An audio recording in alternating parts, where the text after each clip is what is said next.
Have you ever felt like you're living two different lives? One on the inside and a completely different one that everyone else sees?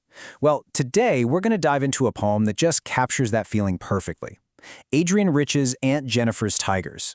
Now, it might look like a simple little poem about embroidery, but trust me, woven into every single thread is this powerful story about a trapped spirit and the incredible, breathtaking freedom of art.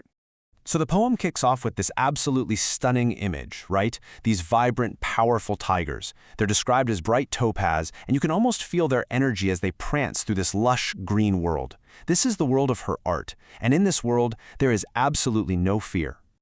But then, bam! The poem just pivots, and the contrast is staggering. We go from this powerful, bold creation to the creator herself. And her fingers, they're fluttering. That's a word that just screams anxiety, maybe even weakness. I mean, even pulling an ivory needle is a struggle. It really makes you stop and think, right? Who is this woman who can dream up such fearless art, but seems so incredibly fragile herself? And that question right there brings us to the very heart of this poem. It's all about how Aunt Jennifer is living in two completely separate, conflicting worlds. There's the oppressive reality she has to endure every day, and then there's this vibrant, free world she creates with her own two hands. Just look at this contrast. It's so powerful. On one side, you've got Aunt Jennifer, weak, fearful, controlled, and oppressed. And on the other side, her tigers. They are strong, fearless, free, confident, proud. They are literally everything she isn't. They represent this deep desire for freedom and strength that she has, a spirit she's unleashed onto the canvas because she can't unleash it in her own life. This, of course, brings up a huge question. Why? Why is there such a massive gap between her inner world and her outer reality? Well, the poem gives us a very specific and very heavy answer. And that answer? It lies in a single, really powerful symbol: her wedding ring. But as we're about to see, this is not a symbol of love or happy partnership. Not even close.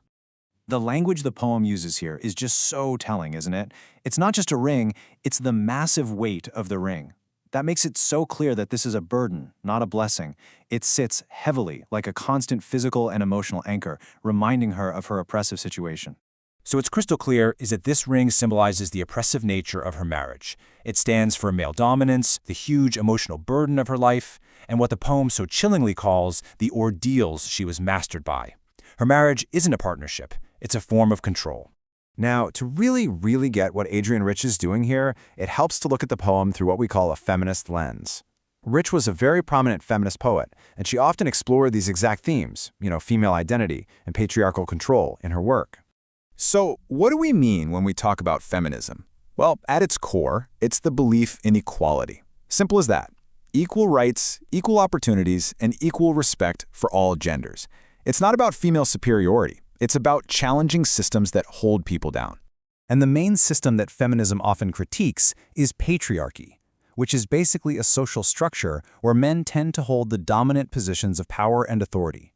This is the world, the context, in which Aunt Jennifer feels mastered by her husband.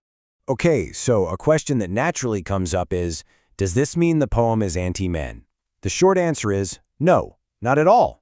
The critique here isn't aimed at men as individuals. It's aimed at a system, the system of patriarchy, a system of inequality and oppression.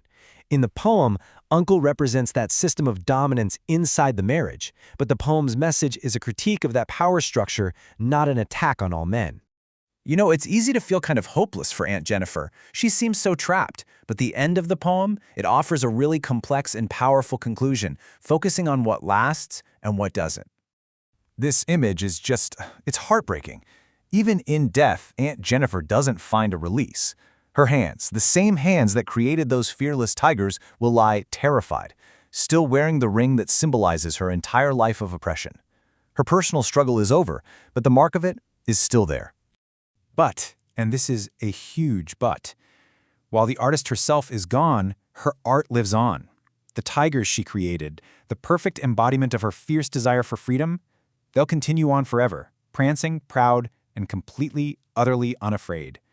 Her creation achieves the freedom that she never could. So, when we step back and look at the whole picture, We see this powerful meditation on the deep desire for freedom, the crushing nature of patriarchal marriage, and the incredible power of art to act as an escape. It's a story of fear versus courage, and of the silent suffering that so many women have endured. Aunt Jennifer's tigers told the story she couldn't. It kind of makes you wonder, doesn't it? What are you creating in your art, your relationships, your work that will outlive you? And what story is it going to tell about the life you truly wanted to live?